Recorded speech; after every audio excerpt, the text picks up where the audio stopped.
Good afternoon. We would like to welcome you to the 2016 CIAA postgame wrap-up. We are joined by Livingstone College, led by head coach Anita Howard.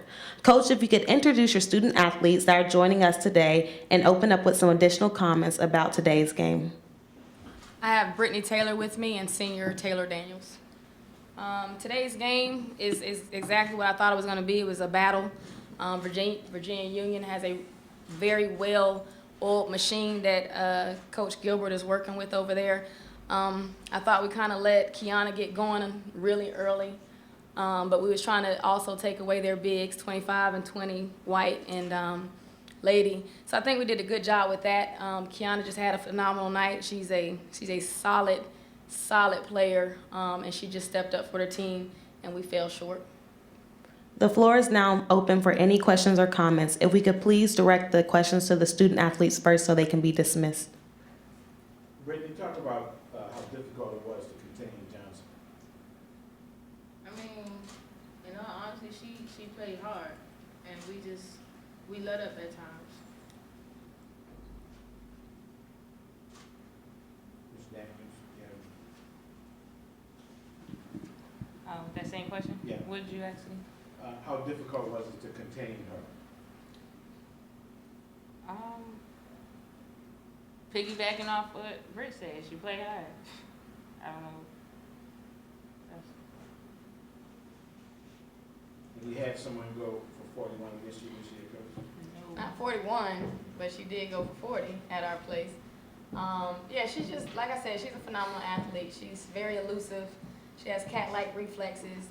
She's very heady. Her basketball IQ is out of this world. And so to have an athlete with that basketball IQ is very difficult. We did a couple different things to try to contain her. We put our best defender on her.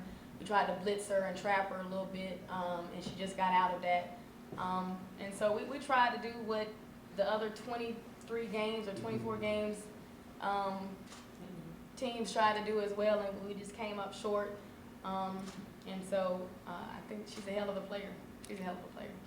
Is there any more questions for the student athletes? Thank you, student athletes, for coming to the 2016 post-game wrap-up. The floor is now open to Coach Anita Howard. Coach, shooting-wise, it started off well. You hit 60 first-line shots, but there were, right before you called the timeout at the 125 mark, you had 8 turnovers, and it just almost seemed to go downhill from there. Talk about that for a minute. Yeah, our turnovers have been our Achilles heel this year. And I told them against a great team like Virginia Union, we're not going to be able to turn the ball over and give them more opportunities than they already have. And so I think the turnovers really hurt us early on. It gave Union an opportunity to get down there and score some easy baskets, especially in transition.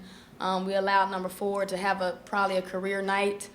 She's only averaging 8, and we allowed her to score 22, and a lot of those were layups in the first half off transition break. So we just didn't get back in transition. We did a lot of, I call them, we had a lot of blonde moments, so to speak, where we didn't execute our assignments, and it hurt us in the end. I think we went in down 12 at the half, and I told the girls, it's a long game, and so if we can kind of pick up where we had left off going into the half, but I think, we came out in the third quarter. They still beat us by 5 points, and in the fourth quarter, which is typically their strongest quarter, the game got away from us. Big picture question here. Talk about, like, next year, how many girls do you have projected to return, or how does the future look for Livingstone? Well, the future is going to look bright for Livingstone. With me at the helm, I'm going to make sure that we come back with a vengeance. I definitely want to bring a more championship caliber athlete in there to compete with the Virginia Unions, the Johnson C. Smiths, the Shaw University. And so the future is bright. It's on the up and up. We had a little fall off this year early on. We had some injuries and different things going on with student athletes. But you can definitely expect for Livingstone basketball to be right back where we are.